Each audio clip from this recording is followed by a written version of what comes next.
The Toronto Blue Jays locking up a key member of their starting rotation for many, many years. Faizal Khamisa Arden Zwelling here for some instant analysis. Arden, Jose Berrios, 7-year deal, a lot of money thrown at him as well. Your initial reactions to the contract? He's worth a lot of money. That's the thing with Jose Berrios. So you look at what he's done over his MLB career, how durable he's been. This guy has missed a start in 4 years. It's incredible. And he's been extremely effective over that time. Obviously, a devastating curveball and really good fastball command as well. Doesn't walk a lot of guys.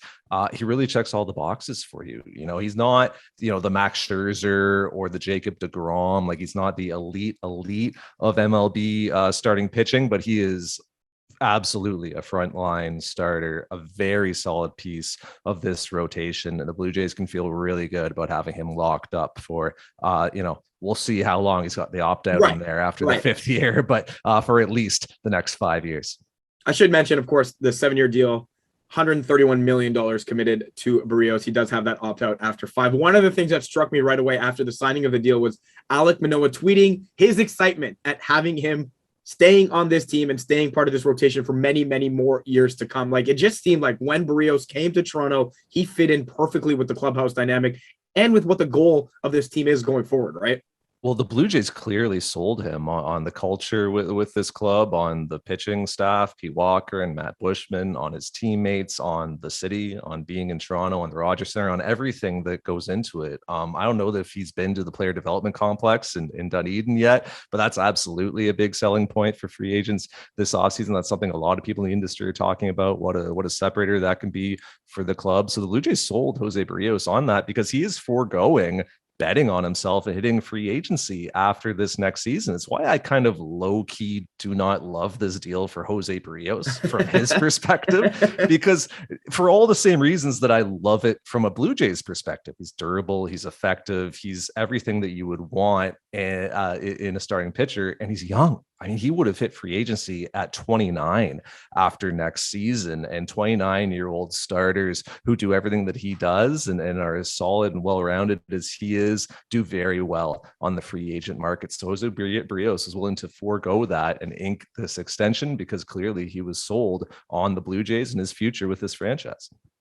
All right, people, of course, will see this extension and question whether or not the Jays have any more money to spend. Of course, this extension for Berrios kicks in after the current season, so that money is not really necessary to be spent this year. But what does this mean for the Jays' plans going forward? Of course, there's a Robbie Ray question. There's a Marcus Semien question. There's a, can they sign any other big-name starters or big-name players given the money allocated here going forward? What do you think the plan is after this?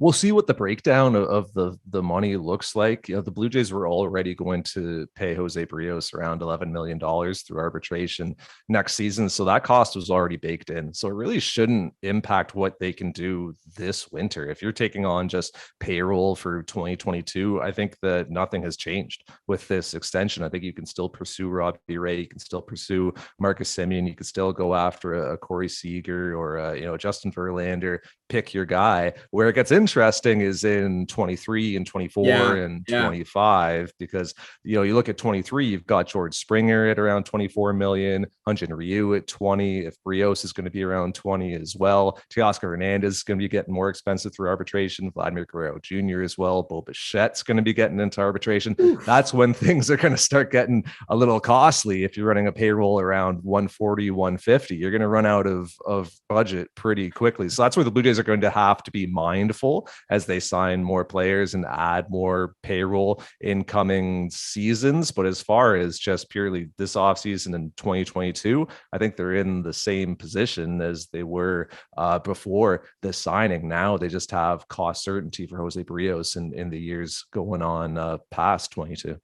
Hey, Blue Jays are hoping this is a sign of things to come in terms of money being spent and the team just getting better, and a bit of a reassurance that some starting pitching will still be in place a couple years from now. Arden, appreciate your time and your insight as always. Thanks, man. Thanks, Faisal.